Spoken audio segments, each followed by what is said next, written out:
नमस्कार। जैसा कि हम लोग मोटर यान अधिनियम 1988 के सेक्शन के बारे में जानकारी प्राप्त कर रहे हैं, अब हम लोग चलेंगे परिवहन यानों का नियंत्रण के बारे में। अगर मोटा मोटी देखिएगा तो परिवहन यानों का नियंत्रण जो है 66 से लेकर के 96 में बताया गया है। ध्यान से सुनना है, 66 से लेकर के 96 तक अगर आप पढ़िएगा तो इसमें परिवहन यानों का नियंत्रण के बारे में जानकारी प्राप्त होगी। सभी को पता है कि अच्छी शक्ल हर किसी को अच्छा लगता है, लेकिन अच्छा ज्ञान बहुत कम को प्रभाव डालता है।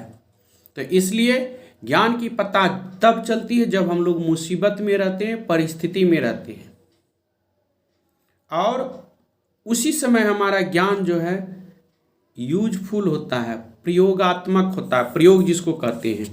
तो जैसे कि बता रहे थे कि अगर आप परिवहन यानों के नियंत्रण के बारे में पढ़िएगा तो आपको सेक्शन 66 से, जैसे कि मैंने बताया था, 66 से लेकर के 96 के बारे में पढ़ना होगा।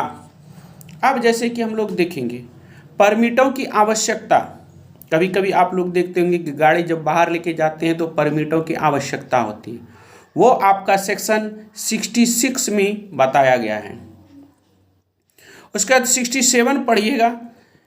67 में दिया गया है राज्य सरकार की सड़क परिवहन का नियंत्रण करने की शक्ति। 67 में राज्य सरकार की सड़क परिवहन का नियंत्रण करने की शक्ति के बारे में बताया गया है। 68 पढ़िएगा तो परिवहन प्राधिकरण के बारे में बताया गया है। 69 में परमिटों के लिए आवेदनों संबंधी उपबंध के बारे में बताया गया है। ध्यान से सुनना, 69 परमिटों के लिए आवेदनों संबंधी उपबंध, यानी कि आप परमिट के लिए कैसे आवेदन डाल सकते हैं, कहाँ डाल सकते हैं, कैसे डाल सकते हैं। और अगर 70 पढ़िएगा तो मंजिली गाड़ी जो 1 मंजिल 2 मंजिल वाली होती है उसके परमिट के लिए आवेदन के बारे में बताया गया है।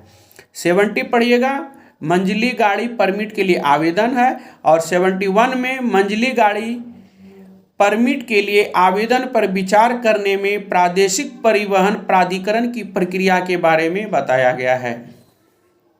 72 में मंजिली गाड़ी परमिटों को दिया जाना। 73 में ठेका गाड़ी परमिटों के लिए आवेदन। 74 में ठेका गाड़ी परमिट का दिया जाना। और 75 में मोटर टैक्सियों को किराए पर दिए जाने के लिए स्कीम के बारे में जानकारी मिलती है। 67 में है मोटर सेवायान परमिट के लिए आवेदन। 77 में है माल वाहन परमिट के लिए आवेदन।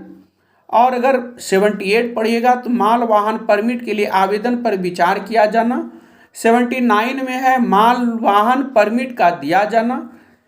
80 में है परमिटों के लिए आवेदन करने और उन्हें देने के लिए प्रक्रिया के बारे में जानकारी मिलेगी। 81 में है परमिटों का अस्तित्व, विधि और उनका नवीकरण के बारे में। 82 में परमिट का अंतरण है। 83 में यानों का बदला जाना है। इतनी बातें हैं। उसके बाद 82 में जैसे बताए थे परमिट का अंतरण, 83 यानों का बदला जाना, 84 सभी परमिटों का संलग्न साधारण शर्तें, 85 में परमिटों का साधारण प्रारूप है, 86 में परमिटों का रद्द किया जाना और उनका निलंबन के बारे में बताया गया है। 87 में अस्थायी परमिट है। 88 में जिस प्रदेश में परमिट दिए गए हैं उससे बाहर उनका उपयोग किए जाने के लिए उनका विधि मान्यकरण है।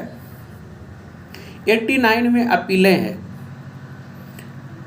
90 में पुनरीक्षण, जिसको आप कहते हैं रिवीजन।